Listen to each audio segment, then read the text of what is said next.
வணக்கம் நண்பர்களே, இன்றைக்கி பார்த்தீங்கன்னா நம்ம 12 டிரான்ஸ்ஃபார்மரில் இருந்து வரக்கூடிய ஏசி அவுட்புட்டை எப்படி டிசியாக மாற்றுறது தான் பார்க்க போகிறோம்.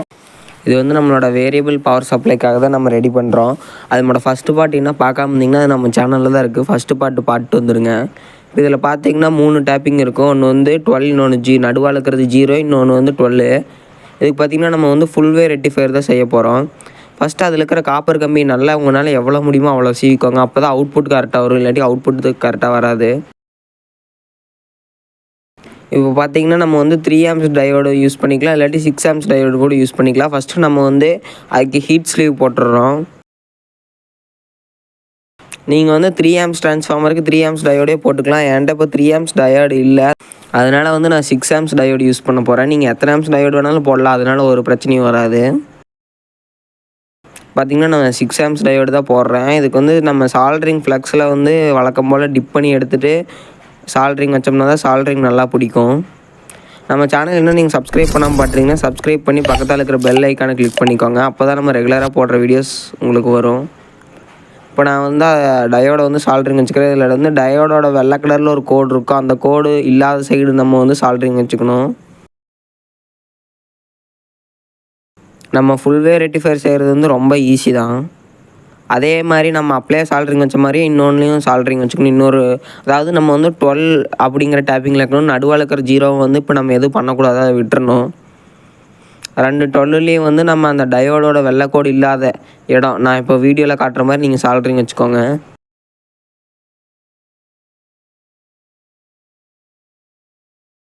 நீங்கள் 3 ஆம்ப்ஸ் ட்ரான்ஸ்ஃபார்மர் எத்தனை ஆம்ப்ஸ் ட்ரான்ஸ்ஃபார்மராக இருந்தாலும் இதே மெத்தடு தான். உங்களுக்கு டயோடு மட்டும் நீங்கள் ஆம்ப்ஸுக்கு தகுந்த மாதிரி மாற்றி வாங்கிக்கோங்க. நீங்கள் கம்மியான ஆம்ப்ஸ் டயோடு போடாதீங்க, அதிகமான ஆம்ப்ஸ் டயோடு போடுங்க, பிரச்சனையே இல்லை.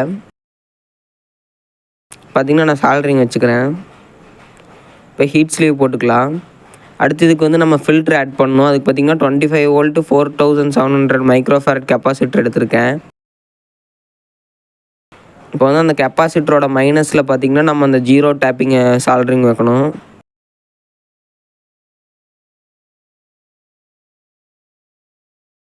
இப்போ அதுக்கு நான் ஒரு ஹீட் ஸ்லீவ் போட்டுக்கிறேன். ஏன்னா நம்ம எந்த இதுவும் ஷார்ட் ஆகாமல் இருக்கணும், அதனால் ஹீட் ஸ்லீவ் போட்டுக்கலாம். இப்போ அந்த டயோடை வந்து நான் வீடியோவில் காட்டுற மாதிரி வளைச்சி அதை ரெண்டையும் ஒட்டுக்கா வச்சு சால்ட்ரிங் வச்சுருங்க. ஏன்னா அப்போ தான் நம்மளுக்கு கெப்பாசிட்டரில் சால்ட்ரிங் வைக்கும்போது ஈஸியாக இருக்கும்.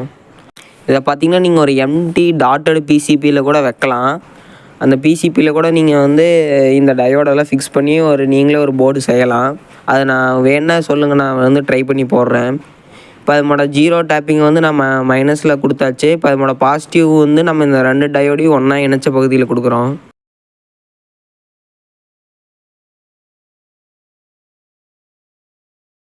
இப்போ நம்ம சேர்த்து சால்ட்ரிங் வச்சாச்சு. இப்போ பார்த்திங்கன்னா ஒரு சின்ன ஒயர் ரெட் கலரில் எடுத்து அதை வந்து நான் கெப்பாசிட்டரோட ப்ளஸில் சால்ட்ரிங் வச்சுக்கிறேன். கெப்பாசிட்டரோட ப்ளஸில் அடுத்து அதே மாதிரி இன்னொரு சின்ன பிளாக் கலர் ஒயர் எடுத்துக்கு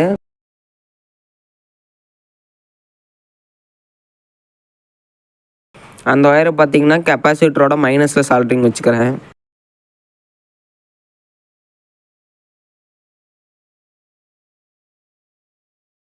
இப்போ அதை பார்த்திங்கன்னா நான் கெப்பாசிட்டரோட மைனஸில் சால்ட்ரிங் வச்சுட்டேன். இவ்வளோ தான். இப்போ இந்த ரெட் கலர்லேயும் மைனஸ் கலர்லேயும் நம்மளுக்கு வந்து டிசி 12 வோல்ட் வரும்.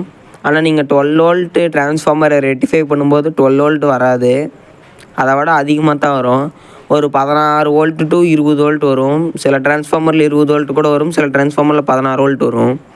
ஏன்னா நம்ம இதில் கெப்பாசிட்டர் ஃபில்ட்ரு யூஸ் பண்ணுறங்காட்டி நம்மளுக்கு வோல்டேஜ் வந்து அதிகமாக தான் காட்டும். ஆனால் நீங்கள் லோடில் இருக்கும்போது வோல்டேஜ் கரெக்டாக 12 வோல்ட்டு தான் வரும். இப்போ பார்த்திங்கன்னா நான் மல்டிமீட்டர் எடுத்துக்கிறேன். பார்த்திங்கன்னா டிசி 20ல் வச்சுட்டு உங்களுக்கு வந்து நான் செக் பண்ணி காட்டுறேன்.